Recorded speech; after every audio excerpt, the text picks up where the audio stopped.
জানুয়ারিতেই Jamuna rail সেতু উদ্বোধন, প্রায় 1 ঘন্টার পথ পাড়ি দেওয়া যাবে 5 মিনিটে, বাড়বে যোগাযোগের গতি।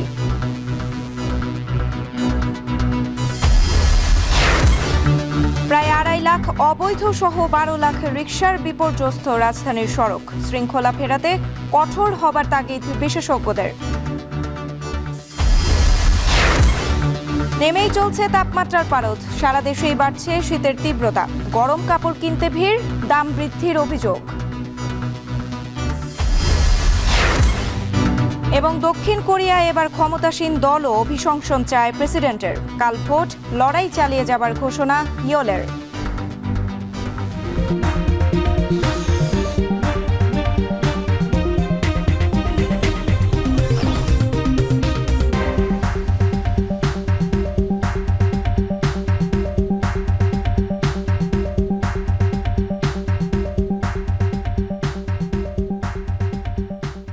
স্বাগত এখন সকালে, পুরো আয়োজন জুড়ে সঙ্গে আছি আমি সুমাইয়া। নতুন বছরের জানুয়ারিতেই জনসাধারণের জন্য খুলে দেওয়া হবে যমুনা নদীর উপর নির্মিত রেল সেতু। তবে রেলওয়ে মহাপরিচালক বলছেন, উদ্বোধনের আগেই পরিবর্তন হয়ে আগের নামে ফিরবে সেতুটি। দেশের উত্তরাঞ্চল ও দক্ষিণের মেলবন্ধন এই সেতু দিয়ে একসাথে 2টি ট্রেন আসা যাওয়া করতে পারবে। তাতে এ পথে যাত্রীবাহী ট্রেন চলাচল বাড়বে দ্বিগুণ। বিস্তারিত সিফাত শাহরিয়ারের প্রতিবেদনে ছবি তুলেছেন রিপন হাসান।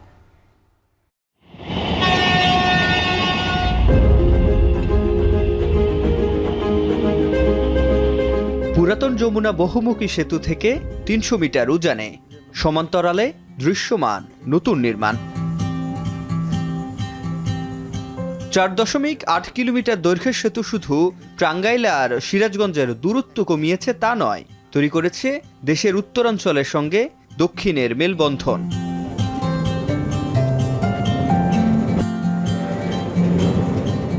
নির্মাণ সঙ্গীরা বলছেন, বিশ্বের অত্যাধুনিক প্রযুক্তির উৎকর্ষ মিলবে এখানে। বলা হচ্ছে, সেতুতে ব্যবহৃত লোহার পাতের রং ও ধরন শত বছর স্থায়িত্বের, তাতে রক্ষণাবেক্ষণ ব্যয় কমবে কয়েক গুণ। থার্ড পার্টি টেস্ট করানো হয়েছে বাইরে, এবং কিছু মেটেরিয়াল যেগুলো বাংলাদেশ থেকে আমরা সংগ্রহ করেছি, সমস্ত মেটেরিয়াল বাংলা বইয়ের থেকে টেস্ট করা হয়েছে। বিশ্বের সর্বাধুনিক প্রযুক্তি ব্যবহার করে আসলে এই ব্রিজটা করা হয়েছে, এটাই বলতে হবে। একদম আধুনিক টেকনোলজি ইউজ করা হয়েছে ব্রিজটা করতে গিয়ে, এবং কোনো কোয়ালিটি বিষয়ে কোনো কম্প্রোমাইজ করা হয় নাই। এটি চালু হলে ঢাকার সঙ্গে রাজশাহী, রংপুর ও খুলনা অঞ্চলের যোগাযোগ ব্যবস্থায় যেমন গতি আসবে, তেমনি আন্তর্জাতিক মালবাহী ট্রেন চলবে এ পথ ধরে, যেখানে 50 মিনিটের পথ পাড়ি দেওয়া যাবে 5 মিনিটে। প্রকল্প পরিচালক বলছেন, কাজ শেষ হয়েছে সবে, নতুন বছরের জানুয়ারিতেই হবে উদ্বোধন।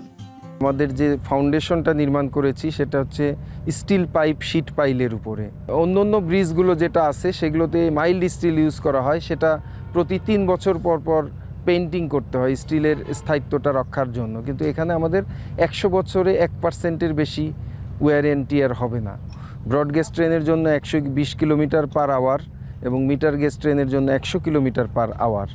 তো এই ফুল স্পিডে এই সেতু দিয়ে ট্রেন চলাচল করলে আমরা আগে যেখানে এক স্টেশন থেকে আরেক স্টেশনে যেতে অলমোস্ট 45 মিনিট থেকে 50 মিনিট সময় লাগতো, এখন সেটা 5 মিনিটে সম্ভব হবে। রেলওয়ের নতুন মহাপরিচালক বলছেন, উদ্বোধনের আগেই পরিবর্তন হয়ে আগের নামে ফিরবে সেতুটি। ইতোমধ্যে শুরু হয়েছে সকল প্রক্রিয়া। এটা অরিজিনালি আসলে আমাদের যখন জাইকার সাথে আমাদের যখন লোন এগ্রিমেন্ট হয়, এটা কিন্তু যমুনা রেল সেতু নামেই লোন এগ্রিমেন্টটা হয়। যাক পরবর্তীতে পরিচয়, কারণ এটা প্রজেক্টের নামটা একটু চেঞ্জ করে, কিন্তু আমরা আগের অবস্থায় ফিরে আসার জন্য এটা প্রস্তাব করা হচ্ছে। তো মিনিস্ট্রি এটা অনুমোদন দিলে এটা নাম পরিবর্তন হয়ে যাবে।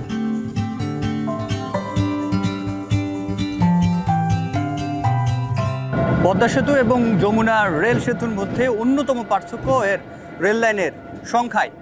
এটি ডাবল লাইন হওয়াতে একই সময়ে একসাথে 2টি ট্রেন আসা যাওয়া করতে পারবে। তাতে যখন এটি পুরোপুরি চালু হবে, যেমন যাত্রীবাহী ট্রেনের যাত্রার সংখ্যা বাড়বে, তেমনি কমবে পণ্যবাহী ট্রেন চলাচলের যে সীমাবদ্ধতা রয়েছে সেটি। সিফাত শাহরিয়ার, এখন সিরাজগঞ্জ। রিকশা ঢাকার ঐতিহ্য হলেও বর্তমানে যান্ত্রিক অযান্ত্রিক রিকশার যন্ত্রণায় অতিষ্ঠ নগরবাসী।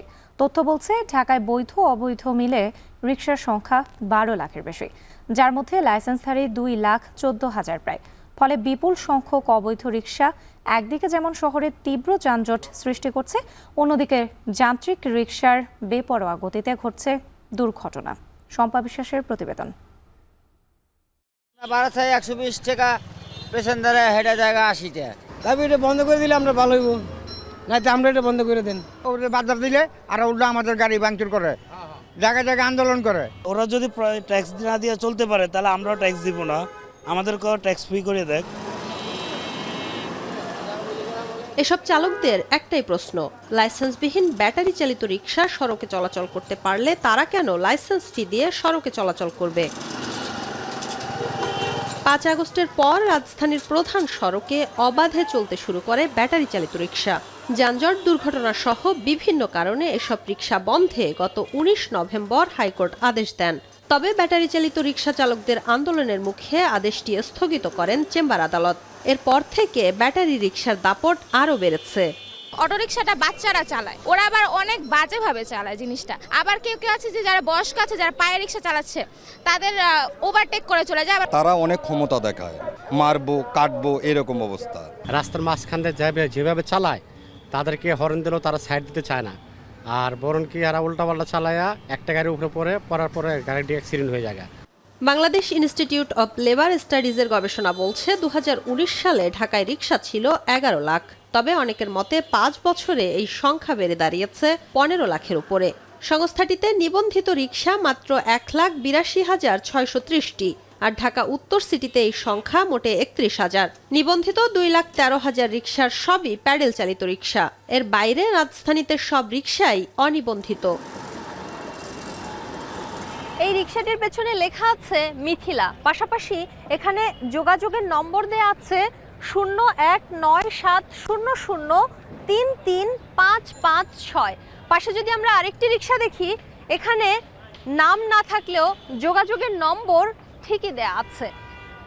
এক পরিসংখ্যান বলছে ঢাকায় যেসব নিবন্ধিত রিকশা চলাচল করে তার থেকে অনিবন্ধিত রিকশার পরিমাণ 10 লাখের বেশি।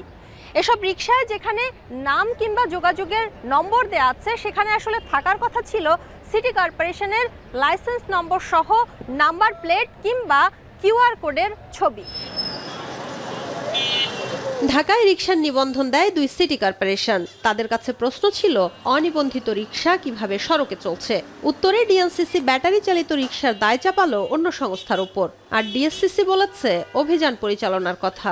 Easy bike is not our. সরকার যদি বলে যে এটা ইজি বাইকটা সিটি কর্পোরেশন বা পৌরসভার mandate, then we will take care.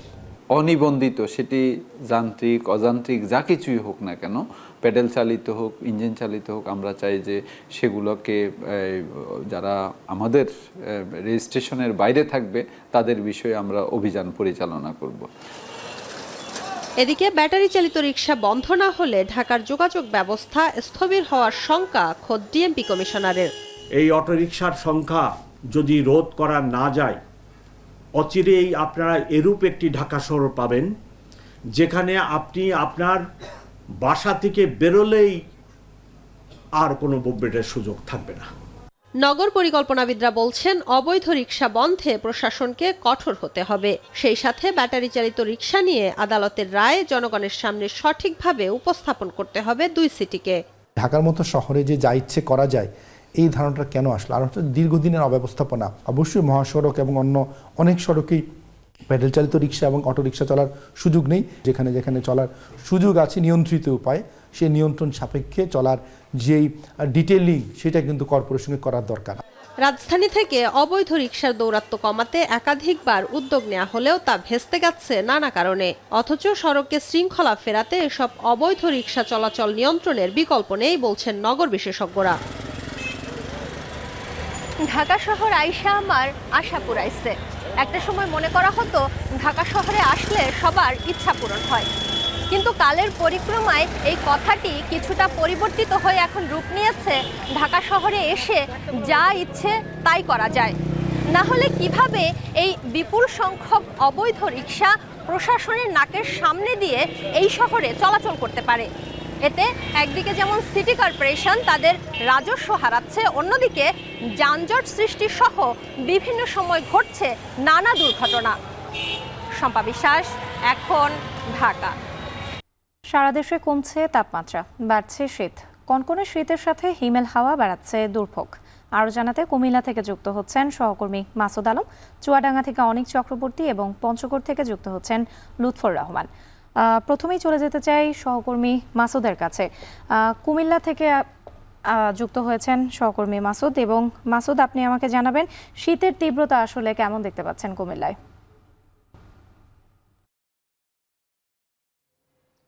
রাত্রি শীতের তীব্রতা আসলে বাড়ছে ক্রমাগত, যার কারণ হিসাবে আমরা দেখছি যে ঘন কুয়াশা কিন্তু বিরাজ করছে প্রকৃতিতে। একই সঙ্গে তাপমাত্রা কমার কারণে শীতের তীব্র শীত অনুভব হচ্ছে মানুষের কাছে। আমরা দেখেছি যে সড়ক মহাসড়কগুলোতে যানবাহনগুলো হেডলাইট জ্বালিয়ে মূলত চলাচল করছেন। বিশেষ করে ঢাকা চট্টগ্রাম মহাসড়কে আমরা দেখেছি যে যেখানে আসলে 80 থেকে 100 কিলোমিটার গতিতে গাড়ি চলে, সেখানে 40 থেকে 50-এর নিচে গাড়ি চলাচল করছে। কারণ হচ্ছে যে ঘন কুয়াশার কারণে 50 থেকে 60 ফিটের বেশি কিন্তু জায়গা দেখা যাচ্ছে না, যার কারণে যাত্রীরা এবং চালক খুব আপনার কেয়ারফুলি কিন্তু গাড়ি চালাচ্ছেন। একই সঙ্গে আমরা দেখেছি যে কুমিল্লায় যে যারা ভোরবেলায় বের হন কাজের সন্ধানে, একই সঙ্গে যারা ছিন্নমূল রয়েছেন তারাও কিন্তু খুব বিপাকে রয়েছেন এই যে তীব্র শীতের কারণে। গতকালকে কুমিল্লায় যে পরিমাণ তাপমাত্রা বিরাজ করেছিল, সর্বনিম্ন তাপমাত্রা ছিল 12.2 ডিগ্রি সেলসিয়াস তাপমাত্রা, এবং সর্বোচ্চ তাপমাত্রা ছিল দিনের বেলাতে আপনার 20.8 ডিগ্রি সেলসিয়াস তাপমাত্রা, যেটা স্বাভাবিকের চেয়ে কম ছিল। সারাদিন কিন্তু সূর্যের কোনো দেখা মেলেনি। ঠিক একই অবস্থার কথাই বলেছেন আজ এবং আগামীকাল এবং পরশু আরও 2 থেকে 3 দিন একই অবস্থা বিরাজ করতে পারে, কারণ সূর্যের দেখা না যেতে পারে, এমনটাই জানিয়েছেন আবহাওয়া অফিস। তবে তারা বলছেন যে শীতের তাপমাত্রা কমে শীতের অনুভব আরও বাড়বে। কারণ হচ্ছে যে দিনের বেলা যে পরিমাণ তাপমাত্রা থাকার কথা, সূর্য না ওঠার কারণে কিন্তু ওই যে তাপমাত্রা সর্বোচ্চ তাপমাত্রা পড়ে সেটা কিন্তু শীতের অনুভব আরও বাড়িয়ে দেয়, এমনটা জানিয়েছেন। তবে এই প্রকৃতির এমন বিরূপ প্রভাব পড়ার কারণে কিন্তু যারা আমরা দেখেছি যে সড়কের দুপাশে যারা ছিন্নমূল রয়েছেন এবং যারা কাজের সন্ধানে বের হন, তারাই সবচেয়ে বেশি ভোগান্তিতে রয়েছেন। একই সঙ্গে খেটে খাওয়া মানুষগুলো রয়েছেন। বিশেষ করে আমরা দেখেছি যে অটোরিকশা, সিএনজি চালক, তারাও কিন্তু খুব কষ্টে কিন্তু গাড়ি চালাচ্ছেন এবং যাত্রী বহন করছেন। তো এই যে অবস্থা বিরাজ করছে, সেটাই আমাদেরকে যে আবহাওয়া অফিস বলছে যে বাংলায় সালের যে পৌষ মাসের মাত্র আর একদিন বাকি আছে, এরপরে কিন্তু পৌষ মাস শুরু হবে। তবে এরপরে কিন্তু শীতের অনুভব আরও বাড়বে। তবে দিনের বেলায় সূর্যের দেখা মিলবে, এতে করে দিনের বেলায় কিছুটা আপনার যে তাপমাত্রা বাড়বে এবং শীতের যে অনুভব সেটা একটু কমে আসবে দিনের বেলা। তবে স্বাভাবিকভাবে সন্ধ্যার পরে শীতের অনুভব আরও বাড়বে এবং শীতের তীব্রতাও বাড়তে থাকবে ধীরে ধীরে। তো রাত্রে ছিল সবশেষ কুমিল্লা থেকে। যেতে চাই চুয়াডাঙ্গায় সহকর্মী অনিকের কাছে। অনিক, এতক্ষণ তো আমরা কুমিল্লার চিত্র দেখছিলাম, এখন জানতে চাই চুয়াডাঙ্গার চিত্র আসলে কেমন? কুয়াশায় ছিন্নমূলের দুর্ভোগের চিত্র কেমন দেখতে পাচ্ছেন?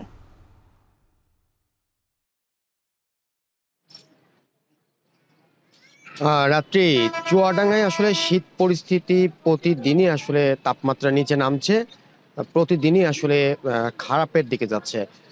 ঘন কুয়াশায় ঢাকা থাকছে চারিপাশ, সাথে কিন্তু আসলে শীতের যে তীব্রতা সেটি কিন্তু প্রতিদিনই বাড়ছে।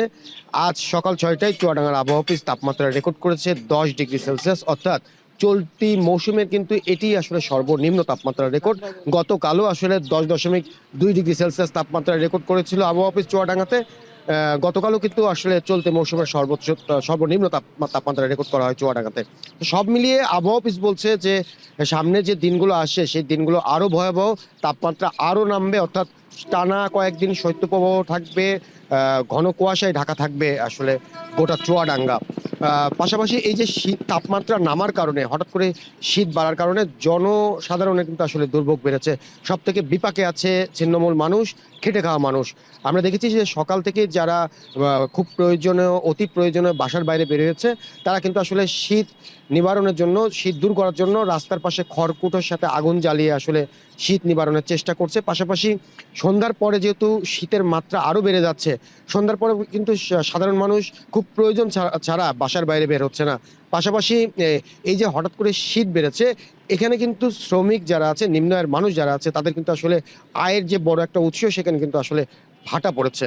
পাশাপাশি এই শীত বাড়া এবং তাপমাত্রা ওঠানামার কারণে হাসপাতাল এবং প্রাইভেট ক্লিনিক এবং স্বাস্থ্য কমপ্লেক্সে প্রতিদিনই শীতজনিত রোগীর সংখ্যা বাড়ছে এবং এসব ভর্তি হওয়া রোগীর মধ্যে শিশু এবং বয়স্কদের সংখ্যাই বেশি। চিকিৎসকদের পক্ষ থেকে যারা ভর্তি হচ্ছে তাদেরকে নানাভাবে পরামর্শ দেওয়া হচ্ছে। আবহাওয়া অফিসের সঙ্গে আমার কথা হয়েছিল আজকে সকালে। আবহাওয়া অফিস বলছে যে সামনে যে দিনগুলো, সেই দিনগুলো তো ভয়াবহ হবেই।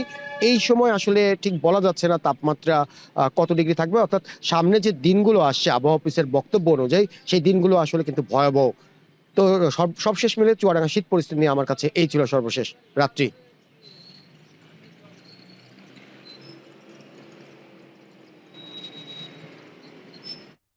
এবার চলে যেতে চাই পঞ্চগড় লুৎফরের কাছে। লুৎফর, এতক্ষণ তো আমরা শুনছিলাম কুমিল্লা এবং চুয়াডাঙ্গার চিত্র। শীতে তো আসলে যান চলাচলে অনেক কষ্ট হচ্ছে, যারা খেটে খাওয়া মানুষ রয়েছে তাদেরও কষ্ট হচ্ছে। এবং পঞ্চগড়ে আমি আপনার পেছনে ঠিক দেখতে পাচ্ছি একদম কুয়াশায় আচ্ছন্ন হয়ে আছে। আসলে সেই পরিস্থিতি জানাবেন, আজকে সূর্য উঠেছে কিনা?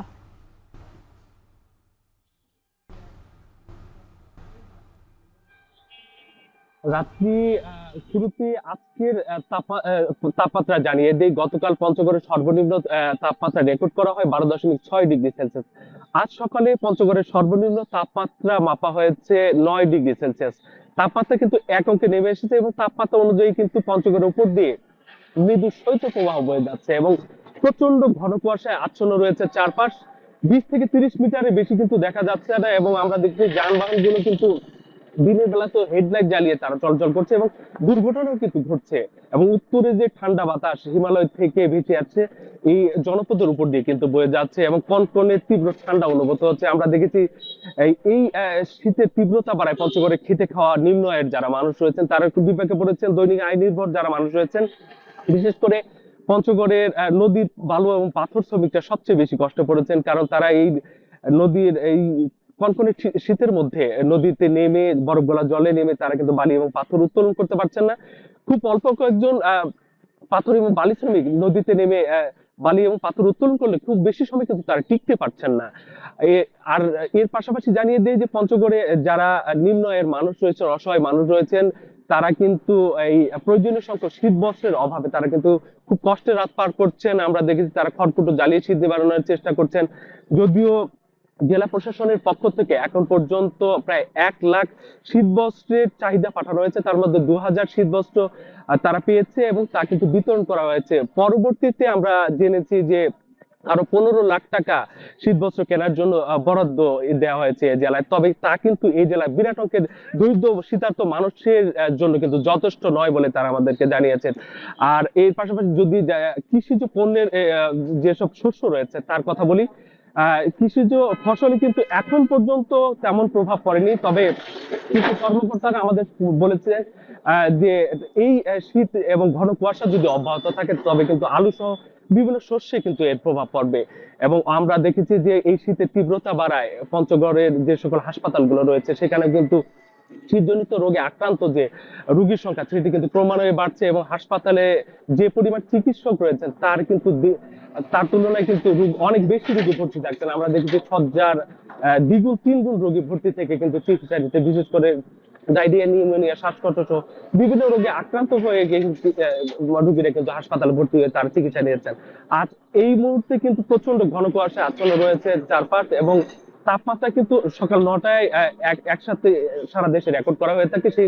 সেই সময় পর্যন্ত কিন্তু তাপমাত্রা আরো কিছুটা কমে আসতে পারে এবং যে তাপমাত্রা এবং শীতের যে পরিমাণ, আমরা তেঁতুলিয়া আবহাওয়া পর্যবেক্ষণাগারের কর্মকর্তাদের সাথে কথা বলেছি, তারা আমাদেরকে জানিয়েছেন যে তাপমাত্রা কিন্তু আরো অনেকটাই কমে আসতে পারে এবং প্রচন্ড ঘন কুয়াশা রয়েছে। আমরা দেখেছি যে মানুষজন কিন্তু প্রয়োজন ছাড়া ঘর থেকে বের হচ্ছেন না এবং যারা বের হচ্ছেন নিরুপায় জীবিকার তাগিদে বের হচ্ছেন তারা কিন্তু খুব বেশি সময় কিন্তু টিকতে পারছেন না এবং সড়কের পাশে আমরা দেখেছি যে আগুন করে তারা উষ্ণতা নেবার চেষ্টা করছেন। তো রাত্রি এই ছিল আমার কাছে পঞ্চগড় থেকে শীতের সার্বিক চিত্র। ধন্যবাদ লুৎফর। ঢাকার বাইরে থেকে যুক্ত ছিলেন সহকর্মীরা। জানছিলাম শীতের তীব্রতার খবর। মাত্র 20 টাকায় শীতের পোশাক। নীলফামারীর সৈয়দপুরে পুরনো কাপড়ের বাজারে তাই ভিড় লেগেছে ক্রেতাদের। তবে একটু ভালো মানের পোশাক কিনতে এবার কিছুটা দাম বেশি গুনতে হচ্ছে ক্রেতাদের। ব্যবসায়ীরা বলছেন, ডলারের দাম বেড়ে যাওয়ায় প্রতিটি পুরনো কাপড়ের বেল্ট বা গাইটের দাম বেড়েছে 2000 টাকা পর্যন্ত। আমিরুল বাপ্পির প্রতিবেদন।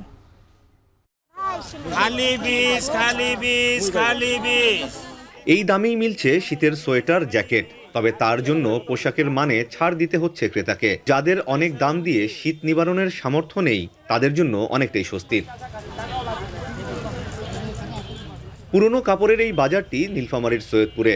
স্টেশনের পাশেই দ্বিতীয় রেলগুমটির দুই পাশে প্রায় আধা কিলোমিটার জায়গা জুড়ে প্রতি বছরই বসে এই মৌসুমি বাজার। অক্টোবরের শেষ থেকে শুরু হয়ে ফেব্রুয়ারি পর্যন্ত মেলে পুরনো কাপড়। সোয়েটার, জ্যাকেট, কম্বল, blazer, coat, long coat, muffler, মোজা, টুপি, প্রায় সব ধরনের শীতের পোশাক পাওয়া যায় এখানে। কেউ রেল লাইনের ধারে স্তূপ করে বিক্রি করেন, কেউ বিক্রি করেন দোকানে। ব্যবহৃত অব্যবহৃত বিদেশি কাপড় কিনতে ক্রেতারা আসেন দূর দূরান্ত থেকে। এখানে দেখলে আমাদের পুরাতন কাপড়ের মধ্যে অনেক ভালো কাপড় আছে, সেগুলো পাওয়া যাবে। কম দামে জিনিসের রেট কম দামে পাই, এই জন্য এখানে আসি। অনেক দূর দূরান্ত থেকে লোক আসে, অনেক সাশ্রয়। নিম্নবিত্ত থেকে উচ্চ মধ্যবিত্ত সবাই আসেন কাপড় কিনতে। মেলে ব্র্যান্ডের পোশাকও। তবে গত বছরের চেয়ে এবার দাম বেশি বলছেন ক্রেতা বিক্রেতারা।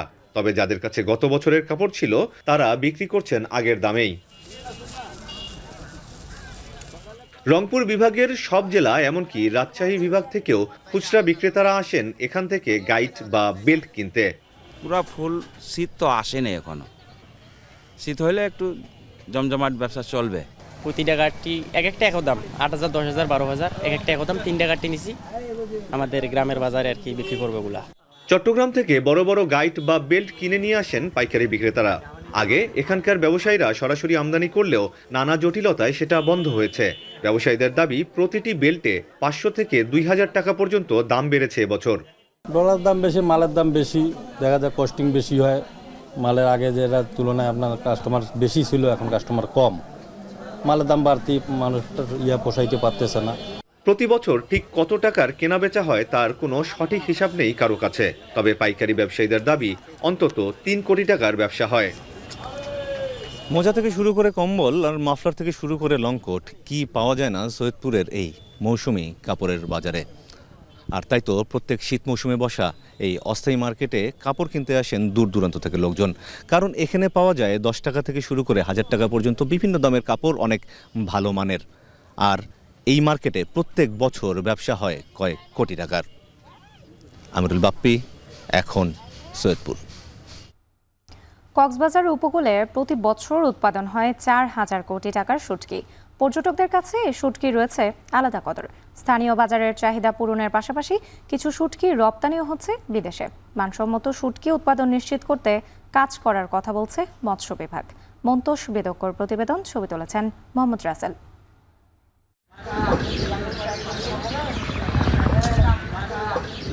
মাচায় ঝুলছে ছুরি, লইট্টা, পোয়া সহ নানা জাতের মাছ। সূর্যের তাপে যা পরিণত হচ্ছে শুটকিতে। এ চিত্র কক্সবাজারের নাজিরার টেক শুটকি মহালের। জেলায় শুটকি উৎপাদন হয় অর্ধশতাধিক মহালে। ভোর থেকে বিকেল পর্যন্ত চলে শুটকি উৎপাদনের বিশাল কর্মযজ্ঞ। এই দীর্ঘ প্রক্রিয়ায় মিশে থাকে হাজারো শ্রমিকের শ্রম, ঘাম। আর এক একটি মহালে 50,000 টাকা থেকে শুরু করে 20 লাখ টাকা পর্যন্ত বিনিয়োগ করেন এক একজন ব্যবসায়ী। ছুরি মাছ এখন বর্তমানে প্রায় 270-80 টাকা চলতেছে।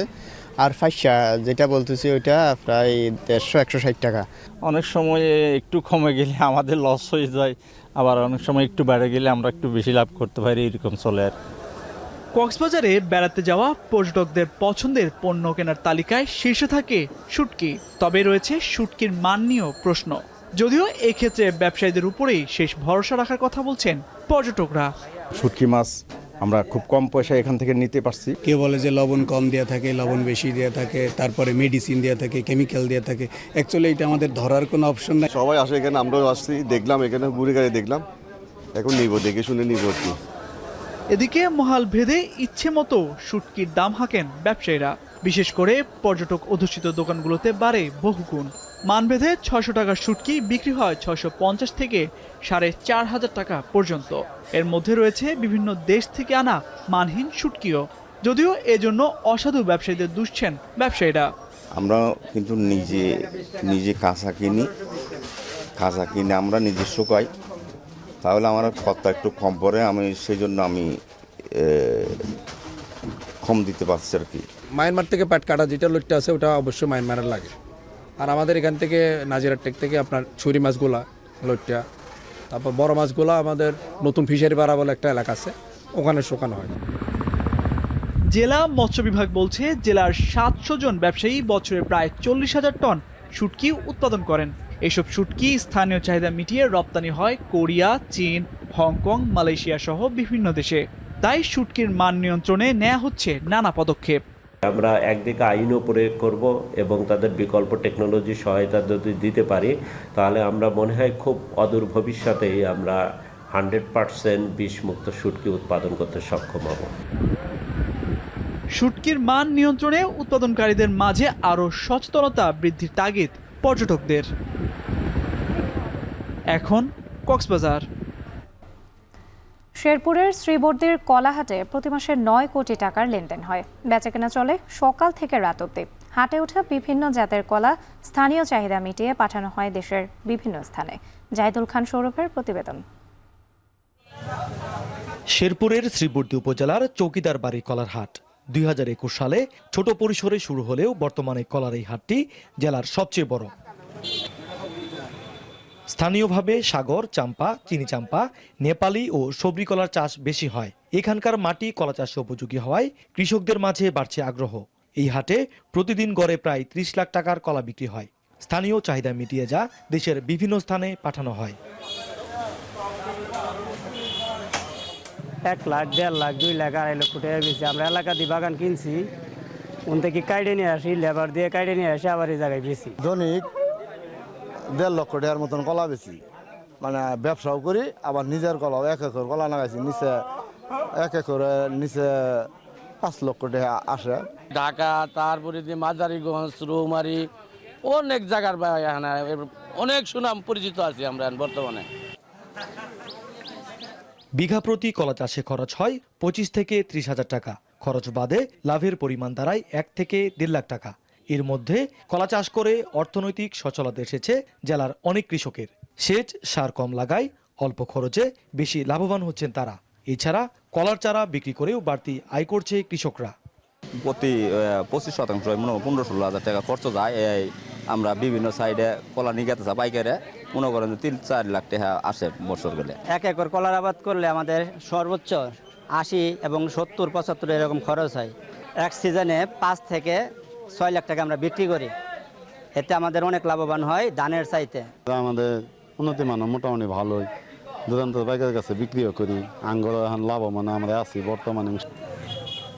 কৃষি বিভাগ বলছে কলা চাষিদের আধুনিক চাষ পদ্ধতি সম্পর্কে নিয়মিত পরামর্শ দেওয়া হচ্ছে। যে কোনো সহযোগিতায় পাশে থাকার আশ্বাস। এখানে প্রতিদিনই চাষিরা কলা নিয়ে আসে এবং আমাদের শেরপুরের চাহিদা মিটিয়ে এই কলা দেশের বিভিন্ন প্রান্তে চলে যায় এবং কলা একটি লাভজনক ফসল। আমরা কৃষকদেরকে কলার বিভিন্ন কলা কৌশল এবং আধুনিক প্রযুক্তি নিয়ে পরামর্শ দিচ্ছি।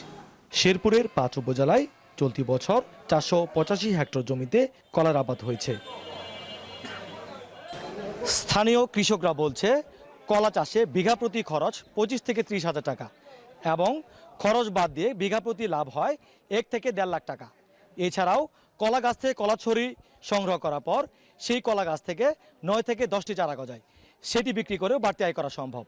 জেলা কৃষি বিভাগ বলছে চলতি বছর শেরপুরের 5টি উপজেলায় 485 হেক্টর জমিতে কলা চাষ করা হয়েছে। জাহিদুল খান সৌরভ, এখন শেরপুর। মূল্যহীনভাবে থাকা বেলের খোসা এখন অর্থকরী পণ্য। মাগুরার মোহাম্মদপুরের কয়েকটি গ্রামে খোসা থেকে তৈরি মালা বিক্রি হচ্ছে লাখ টাকায়। দেশের গণ্ডি পেরিয়ে চাহিদা তৈরি হয়েছে বিদেশেও। মাগুরা থেকে বিশ্বজিৎ বাপের প্রতিবেদন।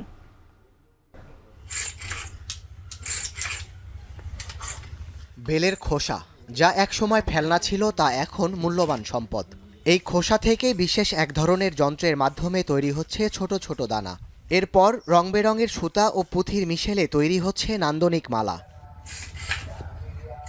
নারায়ণ চন্দ্র বিশ্বাস ও ধীরেন মণ্ডল দম্পতি প্রায় ৭০ বছর আগে নদীতে ভেসে আসা বেলের খোসা তুলে মালা তৈরি করে হিন্দু সম্প্রদায়ের বিভিন্ন অনুষ্ঠানে বিক্রি করা শুরু করেন।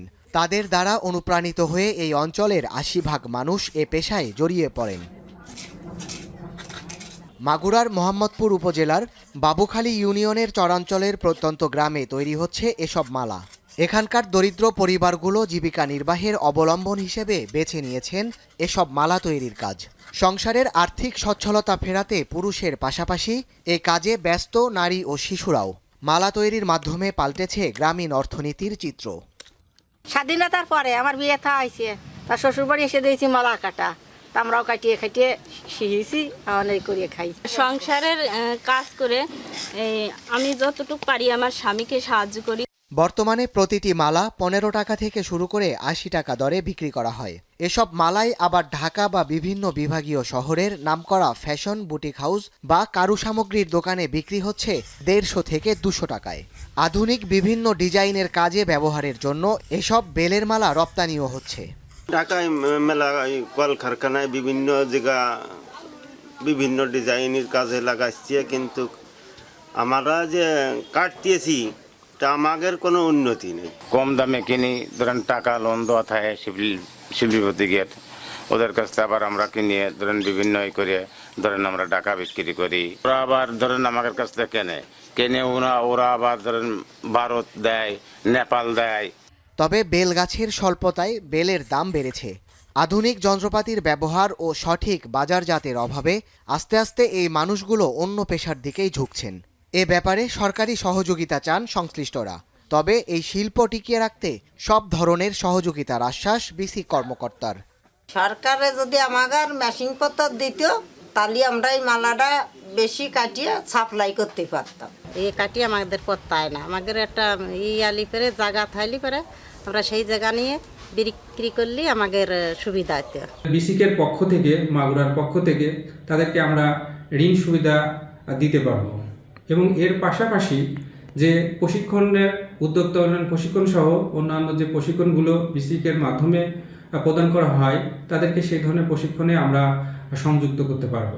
তাদের উৎপাদিত যে বেলের মালা যাতে সহজে বাজারজাত করতে পারে এবং সেই বিষয় নিয়েও আমরা কাজ করছি। সংসারের কাজ শেষে বা অন্য পেশার পাশাপাশি এই মালা তৈরির কারিগরদের মাধ্যমে বছরে প্রায় কোটি টাকার বাণিজ্য হচ্ছে। তবে সরকারি সহযোগিতা ও রপ্তানির সহজ সুযোগ তৈরি হলে এই পরিমাণ আরও বাড়ানো সম্ভব বলছেন সংশ্লিষ্টরা। এখন মাগুরা। এবারে আন্তর্জাতিক প্রসঙ্গ। বিরোধী রাজনৈতিক দলগুলোর আপত্তি সত্ত্বেও ভারতের কেন্দ্রীয় মন্ত্রিসভায় এক দেশ এক ভোট সংক্রান্ত বিলটি পাশ হয়েছে। বৃহস্পতিবার নরেন্দ্র মোদীর মন্ত্রিসভায় বিলটি পাশ হওয়ার পর সংসদে চলমান শীতকালীন অধিবেশনেই এটি পেশ করা হবে বলে ধারণা করা হচ্ছে। এই অবস্থায় পশ্চিমবঙ্গের মুখ্যমন্ত্রী মমতা বন্দ্যোপাধ্যায় হুঙ্কার দিয়ে বলেছেন, সংসদে এ সংক্রান্ত বিলটি তুলে ধরলে তীব্র প্রতিবাদ জানাবে তৃণমূল কংগ্রেস।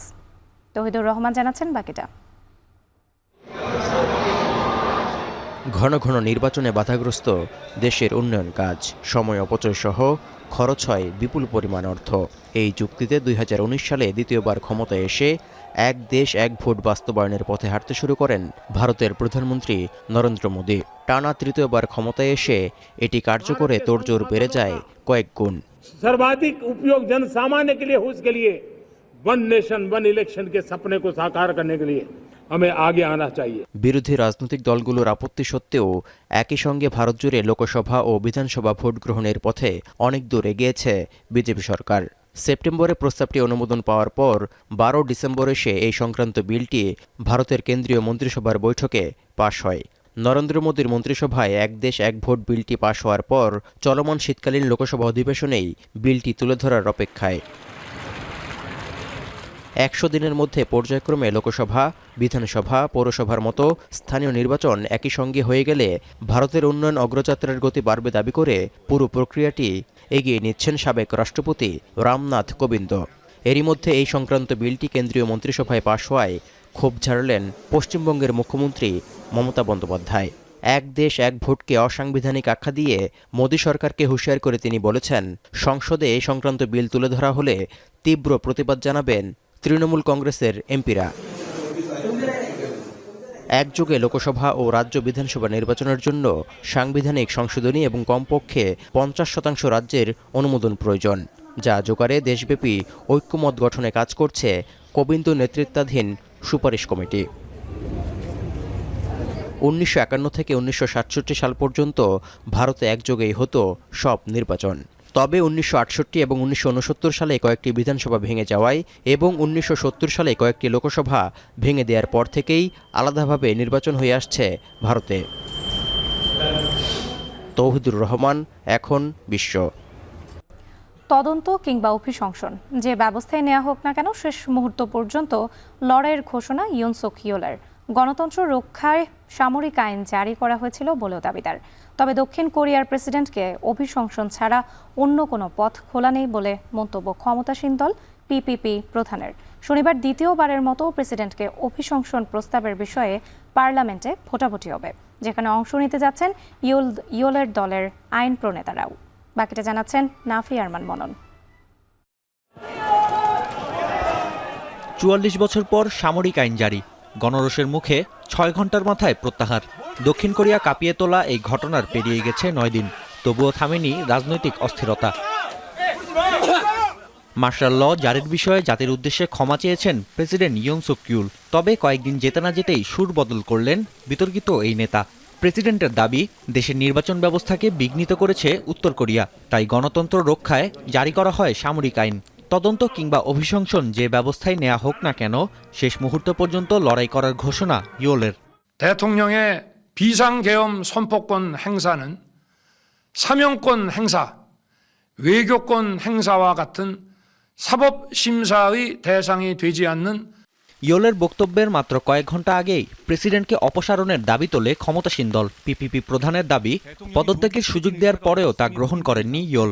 তাই সাংবিধানিক প্রক্রিয়ায় অপসারণ জরুরি হয়ে পড়েছে। প্রেসিডেন্টকে অভিশংসনে ভোটাভুটি হলে এবার দলের আইন প্রণেতারা অংশ নেবে বলেও ঘোষণা দেন পিপিপি প্রধান। 다음 표결 때 우리 당 의원들이 회의장에 출석해서 소신과 양심에 따라 표결에 참여해야 합니다. এর আগে ক্ষমতাসীন দলের আইন প্রণেতারা অংশ না নেয়ায় সংখ্যাগরিষ্ঠতার অভাবে অভিশংসন থেকে বেঁচে যান দক্ষিণ কোরিয়ার প্রেসিডেন্ট। ইয়োলের বিরুদ্ধে দ্বিতীয়বারের মতো অভিশংসন প্রস্তাব উত্থাপন করা হয়েছে পার্লামেন্টে, যার ভোট গ্রহণ হবে শনিবার। গণতন্ত্র হত্যার অপচেষ্টার জন্য প্রেসিডেন্টকে অভিশংসিত করার বিষয়ে জোরালো হচ্ছে আন্দোলন। ৯ দিন পেরিয়ে গেলেও রাজধানী সিওলের অনেক সড়কই বিক্ষোভকারীদের দখলে। বুধবার রাতে পার্লামেন্টের সামনে বিক্ষোভ প্রদর্শন করেন 50,000 মানুষ। 시위를 두 번째 참여하고 있는데 지금 뉴스를 봐도 유튜브 라이브 같은 국민의힘의 당에서 하는 모습을 보면 안 될 수 있다는 불안한 마음이 있기 때문에 더욱더 현장에 나온 것이고요. 민주당에서 얘기한 것처럼 তবে অনেকেই আবার ইয়ুন সুক ইয়োলের পক্ষে সমর্থন জানিয়ে ফুল পাঠিয়েছেন, যা রাখা হয়েছে প্রেসিডেন্টের অফিস প্রাঙ্গণে। নাফি আরমান মনন, এখন বিশ্ব। শেষ করছে এখন সকাল, তার আগে শিরোনামগুলো আরও একবার। জানুয়ারিতেই যমুনা রেল সেতু উদ্বোধন, প্রায় 1 ঘন্টা পর পথ পাড়ি দেওয়া যাবে 5 মিনিটে, বাড়বে যোগাযোগের গতি।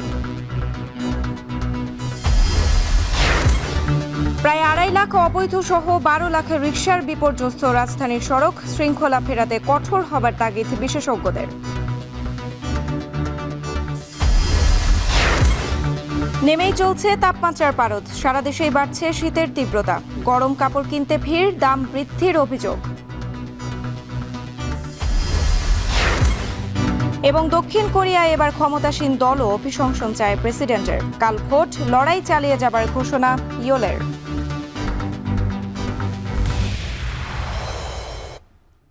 শেষ করছি এখন সকাল। এখন টেলিভিশন ওয়েবসাইটে দেখতে ভিজিট করুন www.ekon.tv। এছাড়া ফেসবুকে দেখতে ভিজিট করুন facebook.com/tv.ekon এবং ইউটিউবে এখন টেলিভিশন দেখতে ভিজিট করুন youtube.com/c/ekontv।